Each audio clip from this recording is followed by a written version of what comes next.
Uma boa tarde para você que está nos recebendo em sua casa, no seu escritório ou mesmo no seu estabelecimento comercial. Está entrando no ar mais um boletim de esportes aqui pela Terceira Via TV. Em Campos, canais 25 e 425 em HD da Blue via cabo. Em Macaé, canais 17 e 425 em HD. Em Rio das Ostras, também pelo canal 425 em HD. Ainda em Campos, pela Ver TV, canal 25. Antigo clássico dos milhões do futebol carioca será revivido hoje à noite na Arena da Amazônia. FIFA destina parte da renda da Copa para centros de formação de atletas e para o futebol feminino do Brasil. Presidente Dilma veta renegociação das dívidas dos clubes de futebol. Copinha São Paulo de Juniores teve uma terça-feira movimentada e já são conhecidos os semifinalistas. Teve de tudo, desde goleada até frangaço de goleiro. Walter pode ir para o Santos, que analisa a proposta de empresário. Técnico diz que aprova a contratação. Surfista brasileiro ferido a bala por policial em Florianópolis morre em hospital. Crime teve repercussão em todo o mundo, inclusive no Havaí. Advogado da Confederação Brasileira de Desportos Aquáticos acha que terá dificuldades para defender o nadador João Gomes. Goitacás faz amistoso hoje à tarde, daqui a pouco em Castelo, lá no Espírito Santo, mas só com jogadores em experiência. Americano promete apresentar o restante do elenco na próxima segunda-feira. No papo com Fernando Antônio, o comportamento das torcidas em Campos. Você vai saber agora no Boletim de Esportes da Terceira Via TV. O secretário-geral da FIFA, Jérôme Valk, esteve reunido ontem com dirigentes da CBF, do Ministério dos Esportes e secretários de esportes de 15 estados onde não aconteceram jogos pela Copa do Mundo no ano passado. Na oportunidade, o dirigente disse que do lucro obtido com a Copa, 100 milhões serão destinados, 100 milhões de dólares, serão destinados à construção dos centros de formação de atletas nos estados onde não foram realizados os Jogos do Mundial. Deste total, 30% serão destinados ao futebol feminino do Brasil. No entanto, o secretário da FIFA fez questão de dizer que nenhum centavo deste montante poderá ser gasto sem a aprovação da entidade que vai fiscalizar todas as obras que serão realizadas. Muito bem. O julgamento do nadador brasileiro acusado de doping no Mundial de Nado em Piscina Curta, realizado no Catar em dezembro, deverá acontecer em fevereiro. Informação é do advogado encarregado da defesa, contratado pela Confederação Brasileira de Desportos Aquáticos.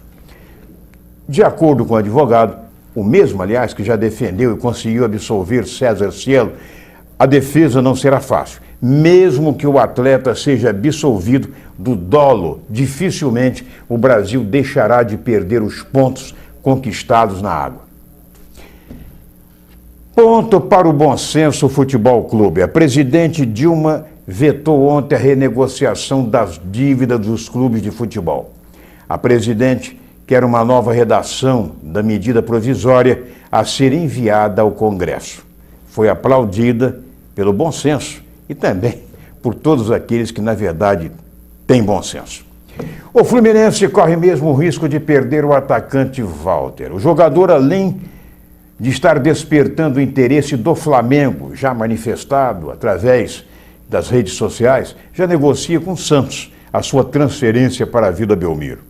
O empresário do simpático Gordinho já apresentou uma proposta aos dirigentes santistas que estão estudando. O técnico Anderson Moreira já disse ontem que aprova a contratação. Flamengo e Vasco revivem hoje o antigo clássico dos milhões do futebol carioca. Só que ao invés do clássico ser no Maracanã, vai acontecer a milhares de quilômetros da capital fluminense. Será na Arena da Amazônia, com início às 22 horas. Os times cariocas vão aproveitar para apresentar alguns jogadores recentemente contratados. O Flamengo vem de um belo jogo com o Shakhtar da Ucrânia, em Brasília, enquanto o Vasco fez apenas um jogo treino, no qual perdeu até para o Volta Redonda por 1-0. Ontem, o jogador Montijo declarou que quer, de qualquer maneira, vir jogar no Flamengo, mesmo recebendo salário inferior ao que ele recebe no futebol chinês. A Copinha São Paulo de Juniores teve prosseguimento no dia de ontem com vários jogos. No primeiro deles, realizado à tarde, o Botafogo de Ribeirão Preto eliminou o Grêmio Porto-Alegrense por 2-1. Agora, o time do interior paulista vai enfrentar o Palmeiras, que derrotou Vitória da Bahia por 2-0, com gols de Gabriel Jesus e Christopher. O jogo será amanhã, possivelmente, na cidade de Limeira. Olha aí, gente, já o Corinthians eliminou o São Caetano por 4-2. O time do ABC Paulista começou vencendo, mas o Timão conseguiu virar o placar. O detalhe foi a infelicidade do goleiro do São Caetano, que acabou papando o maior frango da Copinha. Ao tentar abraçar a bola numa cobrança de falta, ele se deu mal e acabou a bola batendo no seu peito e entrando no canto oposto aonde ele se encontrava. Inclusive o lance está nas redes sociais, está na internet.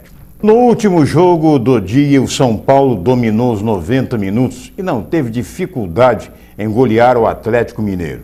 Já na metade do segundo tempo, o tricolor paulista fazia 4-0 e passeava em campo. Aí, os gols da equipe do São Paulo foram marcados por João Paulo, 3, e Luiz Araújo fez o quarto gol.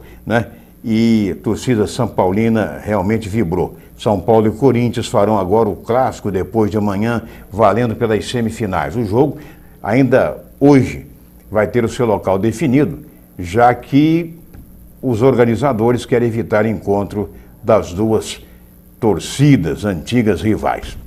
Pois é, olha aí, tem alguma coisa de errada realmente com o Botafogo.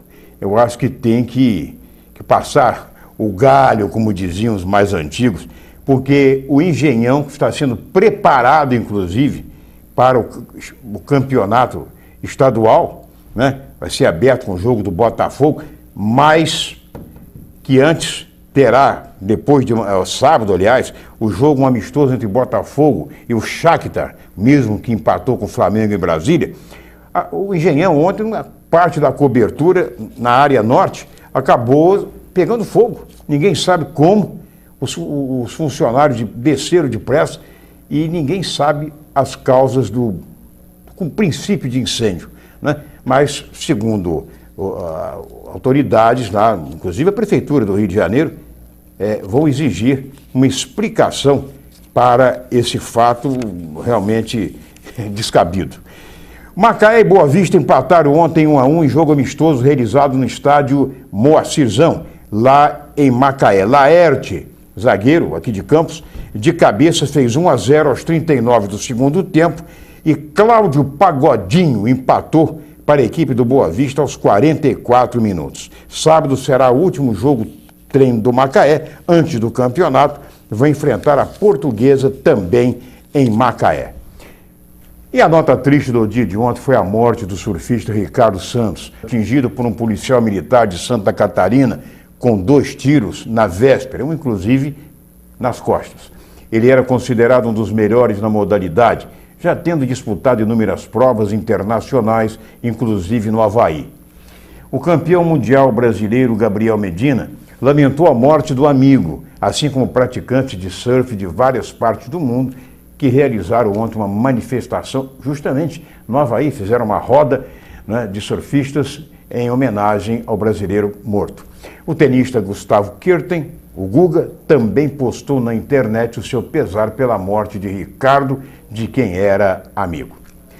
Depois do intervalo, nós vamos discutir a situação dos clubes locais que se preparam para a disputa do estadual da Série B e até o comportamento dos torcedores de Americana e Goytacás com o experiente e acreditado repórter e comentarista Fernando Antônio. É rapidinho, pai bola.